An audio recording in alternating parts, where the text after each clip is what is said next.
বল প্রয়োগ করতে গেলেও অত্যন্ত একেবারে প্রপোর্শনেট যেন হয় এবং যত কম বল প্রয়োগের মাধ্যমে কাজগুলো করা যায় ততই ভালো। ইনেট টু সিভিল পাওয়ারের কাজে, দেশের শান্তি শৃঙ্খলা রক্ষার কাজে আমরা ব্যস্ত। ডিপ্লয়মেন্ট থাকার সময় এই উচ্ছৃঙ্খল কাজগুলো করা যাবে না, এদিকে আমাদের নজর রাখতে হবে। এই জন্য আমি অফিসে ব্যস্ত ছিলাম, তারপরেও আসতে পেরেছি, এই জন্য আমি খুব আনন্দিত। আমি দুঃখিত যে আমি একটু দেরি করে ফেলেছি, এখন একটু সময় চলে গেছে, আমার আসতে দেরি হয়েছে। আমি আশা করব যে ভবিষ্যতেও এই যে দক্ষতা, ফায়ারিংয়ের দক্ষতা, এটাকে বজায় রাখতে হবে। এর জন্য ইউনিটের অধিনায়কের একটা বড় দায়িত্ব আছে, তার ইউনিটের সদস্যদের এই ফায়ারিংয়ে পারদর্শিতা অর্জন করার জন্য। এই জন্য প্রতিনিয়ত এই ফায়ারিং জারি রাখতে হবে এবং নিজে যে অধিনায়ক যদি নিজে যান ফায়ারিং রেঞ্জে এবং ফায়ার করেন সৈনিকদের সাথে, তাহলে সৈনিকরাও অনুপ্রাণিত হবে এবং সবাই এই ফায়ারিংয়ের দক্ষতা অর্জনে উৎসাহী হবে। আশা করব তারাও এই ফায়ারিংয়ের জন্য ইন্টারেস্ট নেবে এবং সৈনিকদের সাথে ফায়ার করবে। ইনশাআল্লাহ এভাবে একটা ইউনিটের ফায়ারিং দক্ষতা বৃদ্ধি পাবে। আমি মনে করি যে শারীরিক দক্ষতা এবং এই ফায়ারিং দক্ষতা, এই দুই দক্ষতা যদি থাকে একজন সৈনিকের মাঝে, তাহলে সৈনিকের ৭৫% আমি মনে করি যে তারা ট্রেন্ড। বাকি হচ্ছে কিছু ড্রিল, কিছু ব্যাটল ড্রিল, ব্যাটল প্রসিডিউর, কিছু যুদ্ধের টেকনিক শেখা, ফিল্ডক্রাফট, এগুলো। তো এই জন্য আমরা এই ফায়ারিংয়ের উপর এত গুরুত্ব আরোপ করে থাকি। তো আমি অত্যন্ত আনন্দিত যে এবার আমি দেখলাম যে সেনাবাহিনীর ফায়ারিং প্রতিযোগিতায় ৩৩ পদাতিক ডিভিশন চ্যাম্পিয়ন হওয়ার গৌরব অর্জন করেছে এবং ৭ স্বতন্ত্র এডিএ ব্রিগেড রানার আপ হওয়ার গৌরব অর্জন করেছে। তাদেরকে অভিনন্দন। এখানে জিওসি মহোদয় নিজেই উৎফুল্ল হয়ে চলে এসেছেন প্রাইজ নেওয়ার জন্য এবং কমান্ডারও আছে। তো ৭ স্বতন্ত্র এডি ব্রিগেডের সদস্য সংখ্যা, ইউনিটের সংখ্যা অত্যন্ত কম, তারপরেও এই যে কম্পিটিশন করে ইউনিটগুলোর মধ্যে, ফরমেশনগুলোর মধ্যে রানার আপ হওয়া, এটা একটা অত্যন্ত বড় অর্জন। ডিজাইন, এলিগেন্স, বিউটি, সেরা পণ্য সবার জন্য জেভিকো।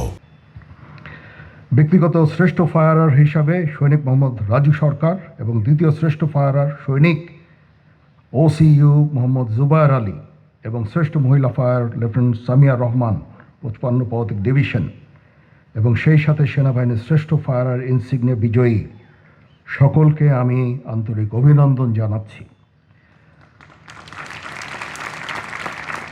আমি আশা করব যে তারা তাদের এই ব্যক্তিগত স্কিল সবসময় বজায় রাখবে এবং এই স্কিল খালি বজায় রাখলেই হবে না, এটা অন্যান্য সৈনিক যারা আছে, অন্যান্য জুনিয়র সৈনিক, তাদেরকে এই স্কিলটা ট্রান্সফার করতে হবে, তাদেরকে শেখানোর কাজে সময় ব্যয় করতে হবে, তাহলে এই স্কিল ট্রান্সফার হবে। এবং এই স্কিলস ট্রান্সফারের জন্যই আজকে আমরা দেখতে পাচ্ছি যে আজ থেকে ২০-৩০ বছর আগে যারা এরকম দক্ষ ফায়ারার ছিলেন তারা চলে গেছেন চাকরি থেকে, কিন্তু আমাদের এই যে সিলসিলা, এই যে কন্টিনিউয়েশন, এটা চলছে। এর অর্থ হচ্ছে যে আমরা সুন্দরভাবে এই স্কিল ট্রান্সফার করে করে করে করে এখনও আমরা এই দক্ষতা অর্জন করে চলেছি এবং দক্ষতা আছে সেনাবাহিনীর। আমরা সিএস ট্রফি ফায়ারিং ২০২৪-এ মাইনর ইউনিটের মধ্যে ad hoc ৪৭ motor regiment artillery champion হয়েছে এবং রানার আপ সদর দপ্তর ১০৫ পদাতিক ব্রিগেডকে, এবং মেজর ইউনিট সমূহের মধ্যে ফার্স্ট ইস্ট বেঙ্গল এবং রানার আপ হচ্ছে ২৯ ইস্ট বেঙ্গল রেজিমেন্ট এবং ৬ জন শ্রেষ্ঠ ফায়ারারকে এই গৌরব অর্জন করার জন্য আমি অভিনন্দন জানাচ্ছি। সুতরাং well done 47 motor regiment artillery এবং ১০৫ পদাতিক ব্রিগেড এবং ফার্স্ট ইস্ট বেঙ্গল এবং 29 ইস্ট বেঙ্গল মাইনর ইউনিট এবং মেজর ইউনিটের মধ্যে তারা সিএস ট্রফি ফায়ারিংয়ে চ্যাম্পিয়ন হয়েছে। তো এটা একটা বড় অর্জন, এই জন্য অভিনন্দন। আমরা বিভিন্ন কাজে ব্যস্ত আছি এখন, ইনেট টু সিভিল পাওয়ারের কাজে, দেশের শান্তি শৃঙ্খলা রক্ষার কাজে আমরা ব্যস্ত।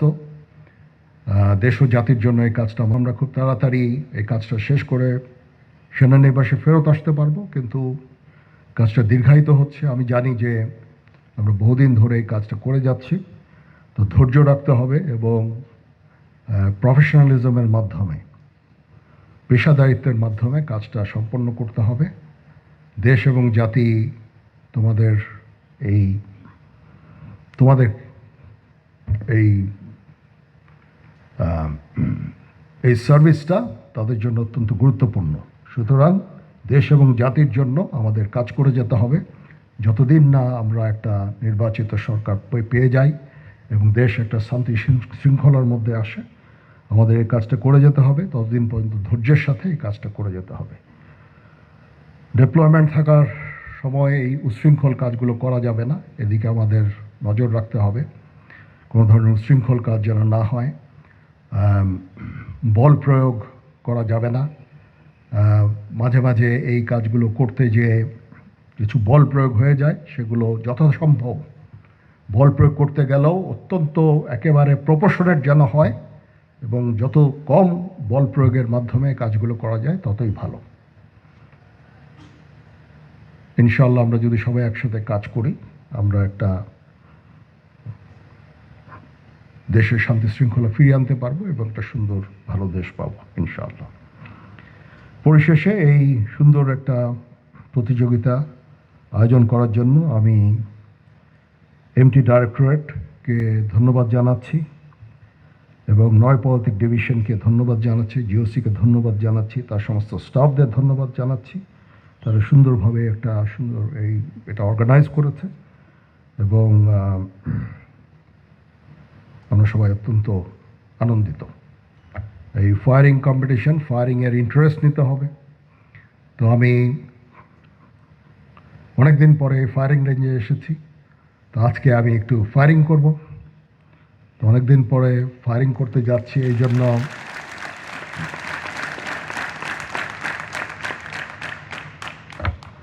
তো ইনশাআল্লাহ আমরা সবাই ভালো থাকবো। সবাই ভালো থাকেন। মহান আল্লাহ তাআলা আমাদের সকলের সহায় হন। আল্লাহ হাফেজ।